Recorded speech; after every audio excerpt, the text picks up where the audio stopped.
Okay, in this video, we will talk about limits of trigonometric functions in analytical approach. Now, we already know how to find limits. I have these steps written down up here, and I'm going to show you on every video. The first one is substitute x values first. If you get 0 over 0, then we need more work. What is more work means? Factoring, least common denominator distribution, expanding, conjugate for square roots. If you get number over 0, then we already know our answer will be positive, negative, infinity, or does not exist. To get the answer, we pick arbitrarily closed numbers from the left and right and find left-sided limit, right-sided limit by plugging in that arbitrarily closed number. We are interested in signs, not numbers. It means if I get positive over negative, then it means I have a negative infinity. If I get negative over negative, then it means I have positive infinity, and so on. So this is what I mean by that. So let's start and do these questions. And we're going to do exactly the same thing for the trigonometric functions.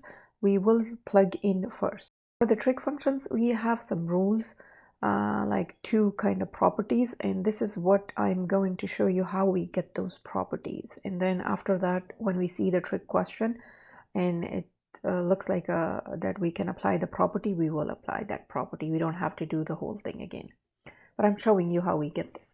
So the first thing first, you plug in the 2 pi over 3. So either we're going to get answer or we are not going to get answer. Okay, so let me see. Sine 3 for the theta, I'm going to plug in 2 pi over 3, and I'm going to put this in parentheses, over 3, and again for the theta 2 pi over 3.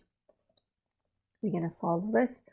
You know, 3 cancel out, 3 cancel out, so I'm left with sine 2 pi over 2 pi. Now make sure you guys remember this is my argument.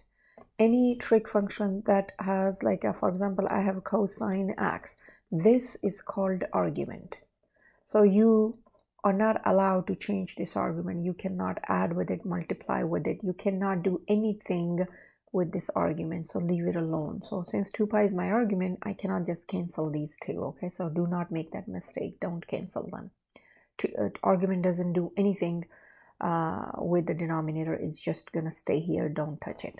Now find sine 2 pi. I have a unit circle right here, and look at the unit circle. Sine means a y value, so 2 pi is right here, and the 2 pi values are 1 and 0. Since I'm looking for sine means a y value, so it's 0. So it means sine 2 pi is 0 over 2 pi, which means my answer is 0. Okay, so we got the answer. We are okay now. I mean, we don't have to do more work part. Let's see here. Limit 2 cosine square theta. So I'm plugging in this pi, 2 cosine, and make sure that you remember this part too. If you have the square on the trig functions, it always goes like on the whole thing, like it's gonna go on cosine theta squared. That 2 is a coefficient, so it's going to stay outside. So when 2 exponent or 2 is on the trig function, you always make it like that. It goes on the whole thing. But if I have a square on the theta, not here, then we don't change anything. Okay, so just explaining that. So I'm rewriting that cosine theta whole squared. Always rewrite if you have something like this. Then I'm going to plug in 2 cosine pi in squared. Now, what is cosine pi? Pi is, where's pi? Pi is right here, right? And then cosine is the x value, so it's -1. So this is -1 squared. It's going to change. 2 times 1 is going to give me 2. The answer is 2. So let's try these ones. Each of the function above was defined at the value theta was approaching. However, we have seen that even in algebraic world, not all the functions are defined and are undefined at a value, but their limits do exist. The same is true in the trig. Okay, let's try and evaluate trigonometric limits by rewriting the function using identities. So the identities actually you guys did in pre-calculus class, but I'm gonna remind you or review few identities that you really need for this calculus class, the AP calculus, okay? So I'm gonna write down all my identities up here, but before I write, let me do this one first. Let's consider for a moment the limit below. Try to evaluate this limit by direct substitution. So I'm going to do the direct substitution here, okay? 1 minus cosine 0. I plugged in that 0 for theta. And again, I'm going to rewrite this. It's going to be sine 0 whole squared. Now let's find what is cosine 0. Now this is 0. And my cosine is x value, which is 1. So I have technically 1 minus 1. And I have sine 0. What is sine 0?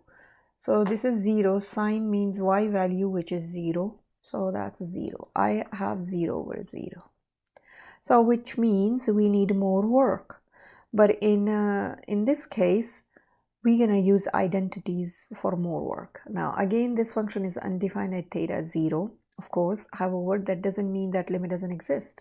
In this case, we rewrite the function in terms of a single trig ratio using identities in hope that new form of function is not undefined for the approached value of theta. Do this in the space below here. Okay, so I got 0 over 0. You know, there is nothing to least common denominator. I can do, what is it called, conjugate. I don't have a square root. Factoring, I can do factoring. Expansion, I can expand this, like I can do sine theta times sine theta, but other than that I can't do anything else. So when you have a trig function and you have the 0 over 0, for the more work we will use the identities, and I'm going to write my identities up here, okay? First identity that we have, always remember this first identity. After that, it's just you're going to make it up and you can change those identities. So this is called Pythagorean identity. Sine square theta plus cosine square theta equal 1. Like a square plus b square equals c square. So this is what, I mean, I just memorize this one and you can rewrite this and make 2 more. So let's try this. I'm going to make more of this. So sine square theta equal 1 minus cosine square theta. You see that I moved the cosine to the other side of equal, and this is one of, again, my identity. Now I can also say cosine square theta. I can keep it and I can say 1 minus sine square theta. So do you see I made like 2 or more identities with just from this one? Okay, there's few more identities that kind of simple and easy ones, like tangent theta is equal sine theta over cosine theta. And please memorize those. You're going to need them for the AP test. Then you have cotangent theta, which is cosine theta over sine theta. Number 4, I also have secant theta equal 1 over cosine theta. Number 5, cosecant theta will give me 1 over sine theta. Okay, I have one more identity. These are kind of simple identities that you guys have been working on it in pre-calculus in algebra 2. But this is sine 2 theta. This is the one you need to memorize it. It's going to go to sine theta, cosine theta. So these are the few. You just memorize this identity and memorize this. The rest of them are kind of you're familiar with. Okay, so let's try and solve the question since we got 0 over 0. So I'm doing limit x, theta approaches 0. 1 minus cosine theta 1. Okay, now sine square theta, right? I have an identity for sine square theta, which is right there. 1 minus cosine square theta. So I'm going to change that to this, right? Now, this whole thing means limit theta approaches 0, 1 minus cosine theta. And I told you this before, when you have a square on the trig function, then it means you have two of those. So I have 1 minus cosine, I'm sorry, not two. I have 1 minus cosine theta, and I have 1 plus cosine theta. If you guys, I'm gonna rewrite this up here, right? This is like a minus b squared, whole squared. So if you have minus, you're gonna have one positive, one negative. If you have a positive here, then it means both positive. So this is gonna go like this, right? So I know I can cancel out these two, and I'm left with limit theta approaches 0, 1 over 1 minus 1 plus cosine theta. Now if all I have to do is plug in my 0 again, I can't do anything else with this one, right? So 1 over 1 plus cosine 0 is, I'm sorry, that was 0, okay? So 1 cosine 0 was in the unit circle. If you guys check this out, I can move this down there so I don't have to go back and forth. Okay, so I'm talking about cosine 0, right? 0 is right there, cosine is 1. Cosine is x value, so it's 1. So I got 1 over 2. So it means that's what my limit is for the limit theta approaches 0. Okay, now let's try these few more examples. Find each of the following by rewriting the function in the form that is defined for approach value of theta. So the first thing, they said rewrite the function, right? Because you know that tangent, if I plug in the direct substitution thing, then I know I'm going to get tangent 3 pi over 2, cosine 3 pi over 2. In the unit circle, I do not have tangents. If you guys pay attention, I do not have tangent here. So I have to change that tangent identity to, what is my tangent identity? It's right there, sine theta over cosine theta. It's right here. So it's right there. That's my tangent identity. Okay, so I'm going to go back and change the tangent to the identity. So I'm going to go limit theta approaches 3 pi over 2. And 3 is a coefficient, leave it alone. And then we have tangent, which is sine theta. And since my argument is theta, I'm going to keep the theta. If it was x, I'll do x theta. Cosine theta times cosine theta. Now you know cosine theta and cosine theta cancel out. I can make 1 here. They cancel out, and I'm left with limit theta approaches 3 pi over 2, 3 sine theta. Now what is 3 sine theta? Now I have to plug in my 3 pi over 2. So let's plug in that. Limit theta approaches 3 pi over 2, and I'm going to plug in 3 sine 3 pi over 2. And don't make a mistake that you multiply with the argument. Do not do this. I already said that argument is without, you can't do that, anything with the argument. It's going to stay like that. No multiplication, division, add, subtract, anything. So 3 pi over 2. So find 3 pi over 2 on the unit circle. This is my, where is my 3 pi over 2? This is 3 pi over 2 right there. I can make this just a little bit bigger so we can see it. Okay, so my limit is, I can erase that if I can. Okay, yeah, I can.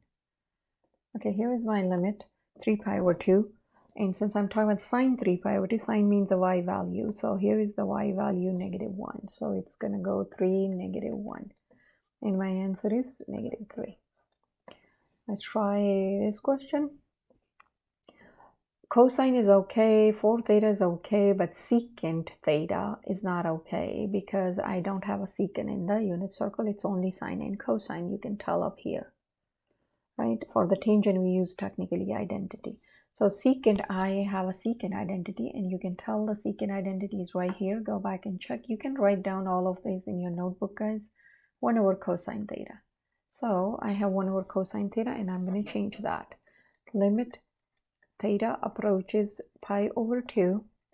Secant is going to go back to 1 over cosine theta times cosine theta, the one we already have on the top, and I have 4 theta right there. Okay, now cosine is canceling out, so I'm left with 1 over 4 theta, which is limit theta approach pi over 2. Now I'm going to plug in, so 1 over 4 pi over 2. This is simplifying, so I'm going to get simplify, right? This is not an argument, you know that this is just in the bottom. Argument is every time when you have a trig function and you have these x's or thetas or something. So I got 1 over 2 pi, and that's my answer. Let's go back here. I have a tangent here that we don't have it on the unit circle, so I'm going to change that. Limit theta approach pi. Cosine theta stays. Tangent is going to change to sine theta over cosine theta. This is my big fraction, and I have a sine theta in the bottom. Now you can tell cosine cancel, and I'm left with sine theta over sine theta.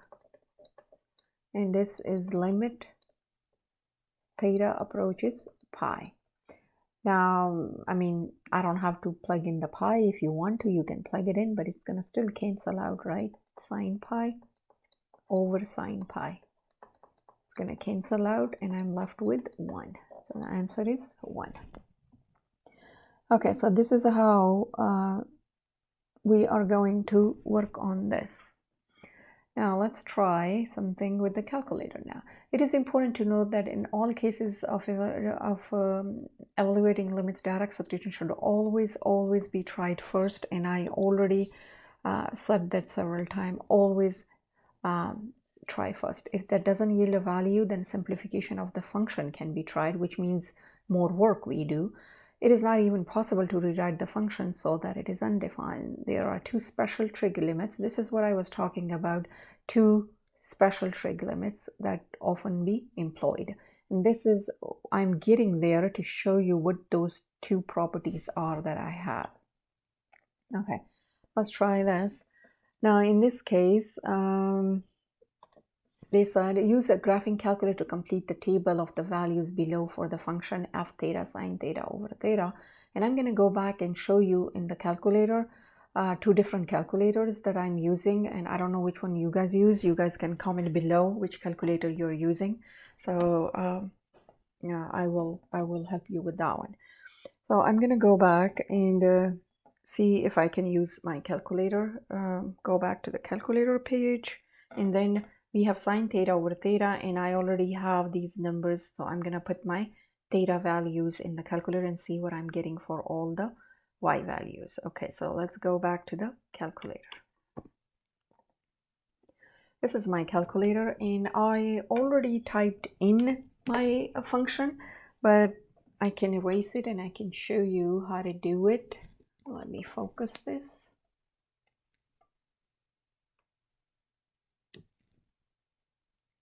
Okay, here we go. That's my sine x over x. I mean, instead of theta, I just plug in x because that was easy in the calculator to find it. So what I did, I plugged in, this is my TI Inspire CX, and this is the advanced calculator. And I've been using this with my AP students, but I can show you on TI-84 plus 2. Okay, so this is where did I go? Okay, let me go back. So the graph, either you can use that graph or you can use this graph. I'm using that one, but I mean, it's okay, whichever. So I use that, you enter. And I'm going there. And since I already typed in my trig function, I can go back here. And this is my sine x over x. And where did I get the sine? Do you see this trig right here? That's a trig. You click on this, and then it will give you sine, cosine, all of them. So I clicked on sine, and then I'm going to escape right now. And then the x value is right there in the bottom. and then I did the divide. I put the parentheses around them right there, so I could do that. Or maybe let me show you guys. Okay, here we go. Now I'm going to go sine x over x because we have the function sine theta over theta. So the trig function is right there. I hit trig, I hit sine, you see that? And I plug in the x value, which was all the way in the bottom, right there, right here, this x value. I plug in that, and I'm gonna go in here, and you do divide over x, and then you hit enter. So this is my sine x over x function. That's the graph. Now, how do we get the table, right? So you're gonna go to menu, and I think here is the table, 7. Go to 7 and split screen table, split screen table. There you go. So do you see their x values are kind of different? They have 1, 2, 3, 4, 5, 6 in all of them. And I want my x values, the one I have, like negative 0.01 and negative 0.00 and all that stuff. So you can change those x values. You're gonna go and hit enter menu. You see it says action. Let me see what action. Action is resize, but you can go to table. And now it says added expression. Added expression means you change your function, like sine x over x if you want to change that, but I don't want to change this. I want to go and edit the table settings, and I'm gonna start with 0, probably let's do negative 0.01. I'm gonna start with this, and I don't change this step, but independent variable is they are talking about the x, so I want to change those x's. So I'm gonna say instead of auto, I'll change it to ask. The dependent is a y value, which I want to keep it, so I want to use a calculator for that. So click OK, not cancel, OK, hit enter, and do you see that? Now I don't have x values, and I still have my function right there, which is sine x over x, right? So let's plug in all the values that I have. I'm gonna move it down there so you can see clearly. Okay, let's plug in the values. I have negative, I'm sorry, over here. I have negative 0.01, and you hit enter. So I got 0.99998. Then I'm gonna go back to the another one. I have negative 0.001, hit enter. I got this. Then I have another one, negative 0.0001, and these are the values that I have it in the column. Now go back to next one. Now we go positive 1, and then I have 0.001, and then I have 0.01. Okay, so these are my values. And if you go back to this, the one we have 1 here, look at this down there. It's showing you down there, right there. So 0.9999983, and the same thing goes up here, but they are rounding it up to 1. Okay, so let's go back to our, this is how you do in this calculator, right? Now I also have the other calculator, the TI-84, and I'm going to show you that one too, how to do this. Okay, in the TI-84, you are going to graph. So I'm going to go to Y, oh, never mind, Y values, and I already typed in my sin x, and if you guys pay attention, I have these parentheses around it because I want to tell them the sin x, the whole thing is dividing by x. I don't know, I just do this all the time. So you graph, here is the graph. Then how do we do table? You're going to go second in this blue table. So do you see the table is already, I have these values up there. So I already typed in these values. But in case your values are really, you don't have, the x values are already in there, then you can go back and you do the table set. Second table set. Do you see that? Then I already said, okay, I'm starting with negative 0.01. I didn't change that one, and the independent was x value, so I said, oh, ask me for the independent values because I want my own, and the dependent calculator can give me, when I plug in x, it can give me the y value. So I'm going to go quit, and let's see that, and again, oh, graph, and then table, second in table. And I changed all these numbers, and it gave me all these values. So this is how you do the TI-84 plus. Okay, let's go back to our worksheet. Here we go. Now, in this case, since we already got all the numbers here, so when I plugged in negative 0 point, I got 0.999, how many nines? 4. I'm checking my calculator to see what that was. And I have up here 0.99999, 1, 2, 3, 4, 5, 6, 8, and then I have here, I have 6 and 9. 0, 1, 2, 3, 4, 5, 6, 7, 8, 9. For this one, I have the same thing. 1, 2, 3, 4, 5, 6, 7, 8. By the way, that's exactly, I wanted it, and sometimes on the AP test, that's exactly what they want too. Okay. 8, and then I have again 99998. So here we go. Now, based on the values in the table, what do each of the limits below equal? So if I go limit approach, theta approaches from the left for sine theta over theta. So this is my left side. When I approach to 0, you know the 0 is going to be somewhere between them right here, right? So when I approach there from the left, you know I'm getting 1. Like, you know, the arbitrarily close, you estimate the answer. So it's 1. If I go from the right, I'm still going to get 1.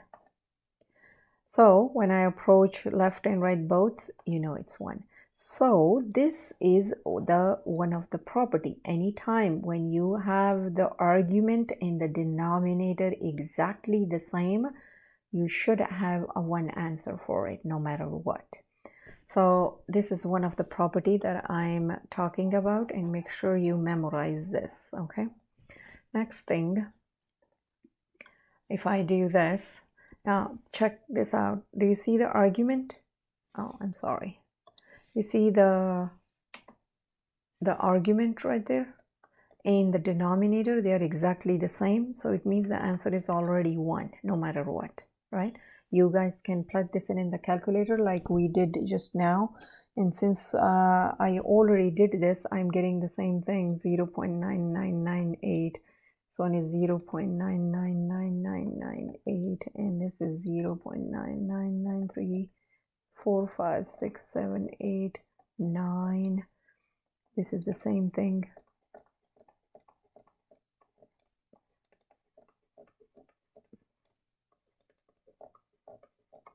Okay, so this is exactly giving me 1 everywhere. When I approach from the left to 0, you know 0 is between negative and 0.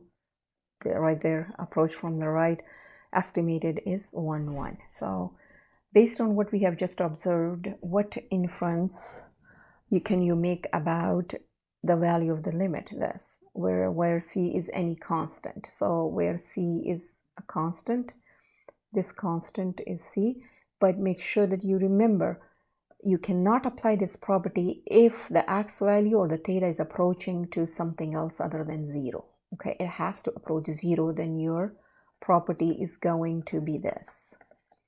Sine c theta over c theta. This and this supposed to be exactly the same, then you have an answer 1. Okay. Now let's try 1 minus cosine theta.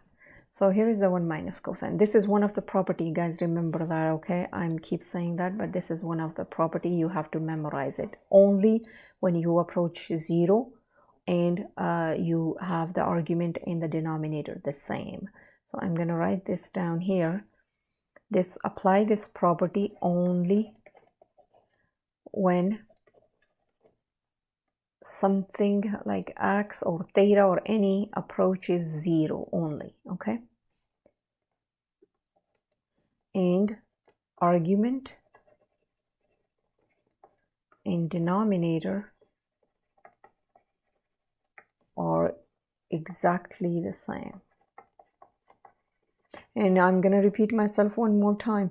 Do not ever touch the argument. You can change the denominator, but you can't change the argument. So when I plugged in all of this in the calculator, and you are going to get negative 0.004999. This one is negative 0.000499. This is negative 0.000049. 0.000049, 0.000499, and this one is also 0.00499. You guys can do the same thing like we did, and you're gonna, instead of other function, you plug this in the calculator. Now if I'm approaching from the left, and I have a 0 right there, so if I'm approaching from the left, I round it up to 0. Do you see? This whole thing, the y value, you know, limit is a y value. So when I approach to 0 from the left side, the y value is gonna give me this 0.00049, and you always arbitrarily close estimate, so that's 0. When I approach from the right, it's gonna estimate to 0. It means it's 0. So what is that property, the special trig? This is that property, another one, okay? Again, it has to look like this, like the argument in the denominator should be the same, okay? So these two special trig functions derived above can often be used to find limits of trigonometric function that cannot be evaluated by direct substitution or nor by rewriting the function using identities. For example, if we get 0 over 0, then we can't do anything else. We have to do these. Then you can apply the identities. If identity doesn't work, then these are the two properties that we have. So here we go. I'm going to write them. Theta approaches 0, and it has to approach 0 no matter what, okay? I have sine c theta over c theta. Do you see the argument? And these are exactly the same. This is going to be equal 1 all the time. Then another one we have is limit theta approaches 0, 1 minus cosine c theta over c theta. Again, this is equal 0.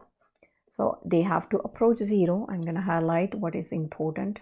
Approach 0, and the argument and the denominator are exactly the same. Then you can say that's 1 and that's 0. If you guys have any questions, please comment below, and I will do more examples of this trigonometric function. Right now we just figured it out. Why do we have these properties? How do we have them and stuff? So after that we will do examples for this, okay? That will be part 2 of it. Please subscribe and like my video. Thank you so much. Bye.